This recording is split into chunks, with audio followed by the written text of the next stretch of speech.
നമസ്കാരം. ഞാൻ ഈ വീഡിയോ ചെയ്യുന്നത് കഴിഞ്ഞ ദിവസം ഞാൻ വീഡിയോ ചെയ്തു. സുരേഷ് ഗോപിയുടെ മകൻ മാധവ് സുരേഷിൻ്റെ സിനിമയുമായി ബന്ധപ്പെട്ട് അദ്ദേഹത്തിന് സിനിമയിൽ അഭിനയിക്കാൻ അറിയില്ല എന്നൊക്കെ പറഞ്ഞ് വലിയ ആ, എന്താണ് ആളുകൾ പറയുന്നുണ്ട് കമൻറ്റുകളിൽ. ആ കമൻറ്റുകൾ പറയുന്നവരെടുത്തുകൊണ്ട് ഒരു കാലത്ത് മാധവ് സുരേഷ് എഴുന്നേറ്റ് നിന്ന് കൈയടിപ്പിക്കുന്ന നിലയിലേക്ക് വരും. അദ്ദേഹത്തിന് സമയം 26 വയസ്സുള്ളൊരു പയ്യനാണ്. അദ്ദേഹത്തിന് സമയം കൊടുക്കണമെന്ന് പറഞ്ഞു. അതവിടെ നിൽക്കട്ടെ. കഴിഞ്ഞ ദിവസം ഇതുമായി ബന്ധപ്പെട്ട് അദ്ദേഹവും അദ്ദേഹത്തിൻ്റെ പ്രൊഡ്യൂസറും ഒക്കെ കൂടി ഒരു വാർത്താ സമ്മേളനം നടത്തി. ഒരു റിവ്യൂ ചെയ്യുന്ന ഒരാൾക്കെതിരെ വലിയൊരു ആരോപണം ഉന്നയിച്ചു. ആരോപണത്തിൽ അവർ പറയുന്നത് പ്രകാരമായിരുന്നു, മോശമായ റിവ്യൂ ചെയ്യാതിരിക്കുന്നതിന് വേണ്ടി 1,00,000 രൂപ വേണം എന്നാണ് പറയുന്നത്. അത് അവർ കൊടുത്തു എന്ന് പറഞ്ഞിട്ടില്ല. ആ പത്രസമ്മേളനം ഞാൻ മൊത്തം കേട്ടാണ്. അങ്ങനെ ഒരാൾ തങ്ങളെ വിളിച്ചിരുന്നു. ആ ഓഡിയോ ക്ലിപ്പും കഴിഞ്ഞ ദിവസം പുറത്തു വിട്ടിരുന്നു.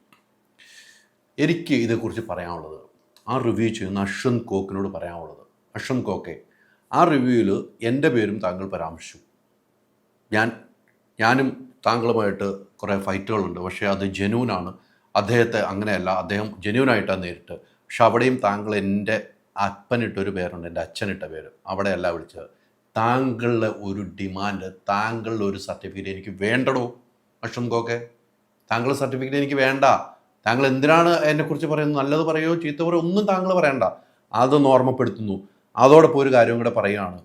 താങ്കളെക്കുറിച്ച് പറഞ്ഞപ്പോൾ താങ്കൾക്ക് പൊള്ളി അല്ലേ? ഇതുപോലെ തന്നെയാണ് താങ്കൾ എന്ത് അട്ടഹാസമാണ് വന്ന് പറഞ്ഞത്, എന്ത് മോശം വാക്കുകളാണ് ഉപയോഗിച്ച് പരസ്യമായിട്ട്. ഇപ്പോൾ താങ്കളുടെ പേരെന്ന് പറഞ്ഞപ്പോൾ ഭയങ്കരമായിട്ട് അങ്ങ് പൊള്ളി താങ്കൾക്ക് അല്ലേ? ഇത് തന്നെയാണ് താങ്കൾ മറ്റുള്ളവരെ പറയുമ്പോഴും മറ്റുള്ളവർക്കും പൊള്ളുമെന്നുള്ള കാര്യം താങ്കൾ ഒന്ന് ഓർമ്മപ്പെടുത്തുകയാണ്.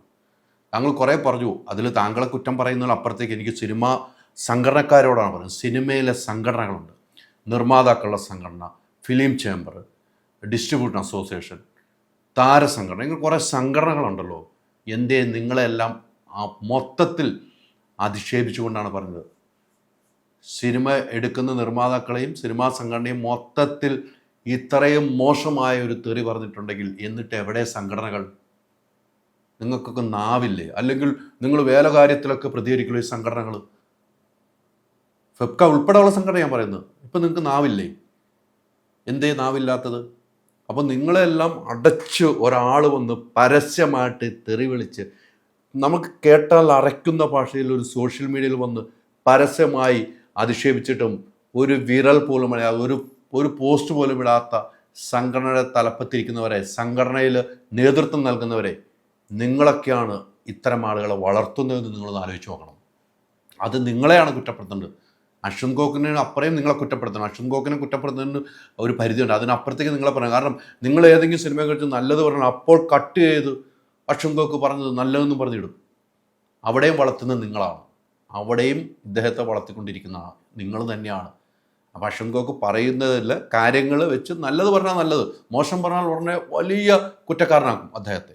അവിടെ വളർത്തുന്നതും തളർത്തുന്നതും നിങ്ങളാണ്. പക്ഷേ ഈ സംഘടനകളെ കുറിച്ച് ഇത്രയും മോശമായി ഇന്ന് വരെ പരസ്യമായിട്ട് ഒരു റിവ്യൂ ചെയ്യുന്ന ആളെന്ന് പറഞ്ഞിട്ടുണ്ടെങ്കിൽ അത് സംഘടനയിലെ എല്ലാവരും ഈ പടമെടുത്ത് സിനിമ എടുക്കുന്ന നിർമ്മാതാക്കളെ മൊത്തത്തിൽ അടച്ച് ആക്ഷേപിച്ചിട്ട് അദ്ദേഹം പറഞ്ഞ ഭാഷകൾ നിങ്ങൾ കേട്ടു നോക്കണം. ഒന്ന് വിരലനക്കാൻ പോലും, ഒന്ന് സംസാരിക്കാൻ പോലും കഴിവുത്ത സംഘടന തലപ്പത്തിരിക്കുന്നവരെ സംഘടന പിരിച്ചുവിട്ട് പോകണം സാറേ. അതാണ് നല്ലത്. ഞാൻ എൻ്റെ കാര്യമാണ് പറയുന്നത്. കാരണം ഞാൻ അശ്വന്ത് കോക്കുമായിട്ട് അന്നും ഇന്നും ഫൈറ്റ് ചെയ്യുന്ന ആളാണ്. ആ ഫൈറ്റ് തുടർന്നുകൊണ്ടിരിക്കും. എനിക്കിപ്പോഴും പറയുന്നു, അദ്ദേഹത്തിന് നല്ല സർട്ടിഫിക്കറ്റ് ഒന്നും എനിക്ക് വേണ്ട. അദ്ദേഹത്തിൻ്റെ സർട്ടിഫിക്കറ്റ് വാങ്ങാൻ ഞാൻ ആഗ്രഹിക്കുന്നുമില്ല. അദ്ദേഹം എനിക്കെതിരെ ഉന്നയിച്ച കാര്യങ്ങളറിയാം. പക്ഷെ ഞാൻ അദ്ദേഹത്തെക്കുറിച്ച് പൈസ മേടിച്ചെന്നോ പൈസ മേടിച്ചിട്ടില്ലയോ ഒന്നും ഞാൻ ഇപ്പോഴും പറയില്ല. കാരണം വെച്ചാൽ എനിക്ക് തെളിവില്ല.